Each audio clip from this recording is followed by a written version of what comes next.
All right, so this is going to be my one-take review and comparison of Specialized Status 140 versus the Specialized Stumpjumper Comp Aluminum. Non-Evo. They don't make Evo for 2021. I would argue this is the Evo of 2021, but we'll get into that. Both these bikes in my market, Canada, are the same retail, $39.30, $39.30. You will not find Status on the Specialized website. It is kind of word of mouth type of bike. They're trying to build hype with it still. I don't know when we're going to get that information, but in the description, I'll link their Status MTB website, which has the geometry numbers on that. Then I'll also list the direct link to this bike. So you can take a look at the geometry and you can kind of make sure that everything I'm spitballing here is correct. We look at these bikes, we have 140 mil front and rear on Specialized Status, a trail bike, and then we look at the Stumpjumper, we have 140, 130, less aggressive trail bike as well. Both of these bikes, I would say, would belong in the same group ride. I think some people in the comments may think that this one is the burlier one, and they are correct, but I still think this is a trail bike. Again, not the best information available on it right now, but 140 mil bike, front and rear. It is a trail bike still. It's got the playful mullet setup where the Stumpjumper is just a 29er front and rear. So we'll dive into a bit of the differences and similarities of these bikes, but it's interesting to see how two bikes at the same price point from the same manufacturer, relatively the same intended use, just turned out quite different. So we look into these bikes, and these are both S4 variants, so they are the same technical size. But the first thing that you're going to notice is obviously much different frame designs. Specialized on the Status, kind of a clean suspension design, asymmetrical, both sides are the same. Frame design on the Stumpjumper, asymmetrical, more expensive to execute. You got kind of that asymmetrical arm on this side, and then a little bit more frame intricacies on this bike. So this bike, for frame details, it's much better. The chain slap guard, much nicer on this one. It even has a nice little continuation for rocks that come down on that lower arm there. If we swap over to this one, you still do get a chain slap guard on this bike. I've owned previous Statuses, and this seems to get mauled up here though, where I don't have that issue on the Stumpjumper. It has more robust guard there. Additionally, you aren't getting anything there. So other part of frame detail is something I dork out about is the cable routing. So notice the cable routing on the Status. You're going through this rear arm here, but on the other end, I'll flip it over for another part of the video, but it's not going through the arm. This one, it's kind of the best. So it goes, the cable routing goes on the top tube down, and then it is routed through the two arms. Super clean, super silent, tube and tube routing on this one, internal routing. This one, I'm pretty sure it's not internal routing. That's based on my ride of the 160. I haven't got this one out on the trail yet to confirm that. So that's kind of the frame details. This one, the Stumpjumper, much more intricate frame. One thing, universal SRAM UDH derailleur hanger. Nice little touch. If you're at some random spot, usually every bike shop will have one of these in stock if you bend your derailleur hanger. Looking over at this one, not present on the Status. The Status is just some random specialized piece. So if you're going on big rides, going on a trip, order another derailleur hanger because that will wreck your time. It'd be hard to find one of those. Other than that, the frame, gonna give it to the Stumpjumper. Nicer overall frame, but there's other pieces on this that may make up for that depending on your use case, and we'll get into that now. So components, shared components, we have specialized tires on both of them. I wouldn't expect anything different. The 2021 Stumpjumper has their new compound tires, has the Butcher and Purgatory new ones. These are the old Butcher. So same tires, different compounds. So I do notice that those are a little tackier, those Grid T7s, than this bike. They kind of have the 2020 tires to save money. So it's both Specialized tires, Butcher front rear on this one, and then Butcher and Purgatory on the Stumpjumper. Those are newer compound. Again, that's going to go to the Stumpjumper as kind of a head. Obviously, the difference with this one being or another difference I should say, is 27.5-inch rear tire. So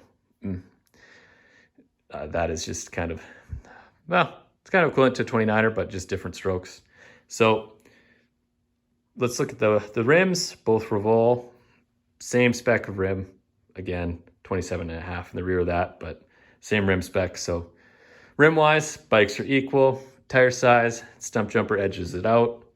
But okay, this is where we're going to start to take over with the status. Fox 36 on the status, Fox 34 on the Stumpjumper. So let me remind you, same price point. This is a much more expensive fork and much better. Same damper, grip damper, so it should have relatively the same small bump sensitivity, but you'll notice much better stiffness on this bike versus that bike. Much burlier on the descents, more control, same travel, but this one much better. So that goes to the status.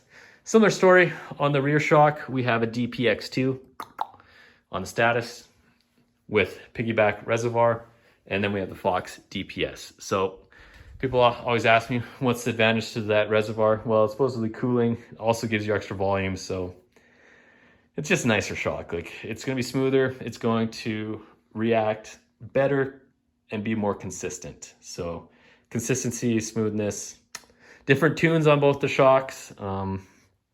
That's going to be different down to like a riding test to kind of tell the difference, but spec-wise, the status wins on this one. Now, let's look at the drivetrain. We have SRAM NX. You're looking at them, you're probably thinking, well, equal on both of them. So, but they are not quite exactly the same. So you have 32 tooth front chainring on the status, 140. You have 30 tooth on Stumpjumper. So what that means is that one's going to be geared more towards climbing. You're going to have a better time climbing. You're going to have a lower kind of gear ratio in your top. This one is going to be geared more towards speed, less towards climbing. In my environment, I don't mind that, especially with they both have the same rear cassette with the 50-tooth rear cassette. I think the 32-tooth does give you a little bit more upper end. If you're in something where you're doing a lot of technical climbs, the Stumpjumper is going to beat it for you. But on the other end, if you're going somewhere where you just want a little bit more speed on your top end, the status will get you there. Regards to brakes, the status has codes. So SRAM code, this is like a more enduro style brake than trail brake. Excellent performer in my opinion. One of SRAM's good products, pretty well received. 200 millimeters front and back. This one, we have guides. So G2R style. So we have 200 mil in the front on the Stumpjumper, 180 on the back. So this is where the status starts to edge out the Stumpjumper in regards to spec. 200 millimeter rotors front and back. So you get a better back rotor and you get much better brakes. I find I've rode this bike quite a bit, and yeah, on really hot days, you will notice brake fade and it becomes inconsistent with the guides or the G2Rs, which are just the new version of the guides. But so I will have to give that to the status. The status is much better. That's almost a deal breaker for me on the Stumpjumper. I kind of wish that they would have had that little inclusion there, because it does make your experience much better when you're learning. And when you get more advanced as well, when you have brakes that just are consistent, don't fade, perform well. As far as Cockpit goes, same bars, Specialized, just in-house kit. But you'll notice these kind of have the cheap status brand grips. They're coming stock. This one, you get deity grips. Don't mind that they're upside down. You need to roll them over from the shop. But so you do get a little bit nicer touch point on the status. Moving over to, let's look at the dropper and the saddle. So the saddle, exactly the same. One really cool thing about the new, 2021 specialized saddles is you can actually get this little EMT9 tool holder, and it's just a super slick little spot to hold the tool. So if you have either of these bikes, I'd recommend that tool. But if you look at the dropper, same drop on this level of S4 and this level of S4, 170 on both. Where this will start to differentiate is if you get an S5 status, you're stuck with the 170 mil drop, and I believe you go up to 180 or 190 on the Stumpjumper, and you can confirm that in the link. So I will say that these, in regards to saddles and everything, obviously they're equal, but if you are a very tall person, that one's going to be more tailored to your fit. You can tell just in general how steep. You might be thinking, oh, well, that status looks a little bit longer of a drop. It's not. It's a much steeper seat tube. If you notice, there's got a rake back, and refer to the Geo charts for that sort of thing. You'll notice also that this one has much more reach. This one has, I think, about 15 mils less reach. So distance from here to there effectively. So yeah, that kind of covers off the saddle territory. The thing about it is that these bikes are both trail bikes. And in my personal opinion, the status is more compelling value bike. It doesn't pedal as well. I know that just from a quick test ride that I did. I've put a lot of miles on this one. It was an earlier complaint in one of my old videos. I had an older video about the Status 160, and I was complaining about how poor of a performer it was on pedaling. And in hindsight, that 160, yeah, that's more of a downhill focused. I was comparing it to Specialized Evo type of bike. It's more geared to downhill, really aggressive riding, where this 140, I think it is more fair comparison to the old Specialized Stumpjumper Evos, where you're kind of hoping just you can still pedal it around a bit.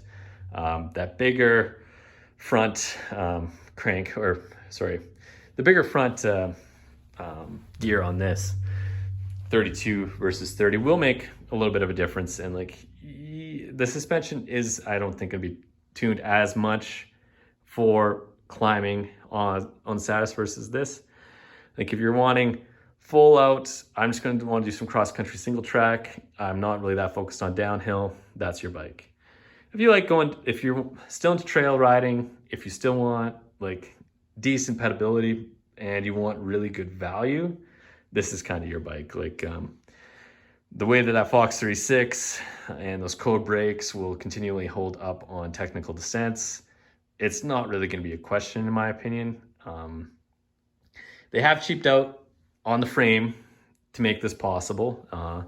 You can't really have it all in this world, but the one thing that I didn't touch on before is they have cheaped out on a lot of the little details, but some big things they haven't cheaped out on. If you're a heavier rider, if you're like in the 250 plus or around 200 plus range, I would recommend the Status, just how beefy these links are. All the links and pivot bolts are, I wouldn't expect any issues with these. Whereas, look over here, we're starting to get some pretty small hardware on the Stumpjumper. And yeah, I don't understand the S6 still having the 34. I get it, like that's the spec level, but if I was a heavy rider, I would not honestly be buying this bike. I guess you get the advantage of the longer seat dropper, but I think the advantages of the Status would outweigh that. One other thing that I didn't touch on is you do get a little included chain guide on this. They're expecting obviously you to be a little bit more rowdy on this, requiring one of those. So you have the mounting bolts, the ICG tabs on that, but you don't get anything on the Stumpjumper. But yeah, both excellent bikes. This is kind of my one take, so you feel free to correct anything in the comments. Yeah, so I'll rotate these bikes here and we can kind of look at what's happening. So looking at these from the other end now. One thing I should comment on is the geometry, everything. This one is going to be a little more slack. Like I didn't really comment that on the first part of the video. You will notice that this is much steeper. That's what I'm saying. Single track, that's kind of your guy. More technical descents, but you still want to do some single track, this is your guy. Just go over some of the other points. So there's a better view of the code brakes. This is a better view of kind of the more economical brake routing option that they went with on this guy. Yeah, not much too crazy on this side of the bike. You'll notice the 180 mil rear rotor, much smaller. On this, the G2R brakes. You'll notice this is a nice little frame detail. Is this cover? This is actually where the internal cables get routed down, then down to here. So it's kind of just a nice little touch on the Stumpjumper. Again, you have 200 mil rotors, but you have the guides out front on this bike. That Fox 34, just not as robust. Both bikes, excellent bikes, pretty good value in this current market. This one kind of edging out in the value category. One thing I would have liked is if we could have got at least the new Butcher grid compound on this bike. I kind of get it. They want to clear out their old inventory, most likely of this older compound. But yeah, something that a lot of people will kind of easily change with whatever their preferences are. So one thing to note, shop I picked this bike up from added these decals that's actually not branded from the factory.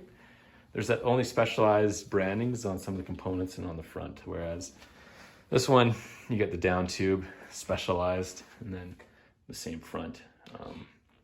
So I don't know, the rumor mill on this one is that it was supposed to be a direct-to-consumer brand where Specialized was going to set up this website. You're going to be able to buy this direct. That's kind of why the price is a little bit lower, the spec is a little bit lower. So it is a specialized, but it's not specialized. So what we end up getting with the current market conditions is they are honoring the same warranty and they're just treating this as a bike shop bike. This is the specialized, effectively a specialized bike, but just, I don't know, without some branding more or less and not present on the website.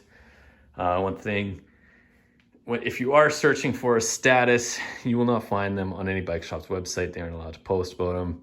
Honestly, there's not many of these left at this point in the season here locally, so availability on this one I'd say is a little bit lower than that one, but that availability on the Stumpjumper in my region is also very terrible. So availability wise, 2021 bike shortage, I would say even on that end. But yeah, any questions, feel free, drop a comment. Like I said at the beginning of the video, I will be posting the in-depth Geo. You guys can dork out about the Geo number differences on the tube links in the description. So I won't try to spew off the exact head tube angle, all the reach numbers, everything like that. You can just look at that. So what I will tell you, this one is going to be more traditional. This one's going to be more rowdy. Both of them do have slight adjustment to basically the bottom bracket height, and which will again affect your front head tube angle. There's a high and low flip chip on this one, and then the flip chip is located right here on this guy. So if we rewind to my frame detail section, that's an equivalent there. So different bikes, both great bikes. Color wise, this model in Canada is available in this matte, and it's also available in a glossy green, whereas the status is matte, either this color or matte blue in the 140 range. So yeah, if you are all about glossy paint, you hate matte, you can get the Stumpjumper only in a glossy paint, but if you won't be able to purchase the status in that, at least this year. If you have anything else, just let me know. But yeah, look forward to riding this bike more. I've already put a lot of miles on this one. I've already rode a Status 160, so I kind of know what to expect, but I'm hoping this one will pedal a little bit better. and I'll probably be posting up a follow-up review on that.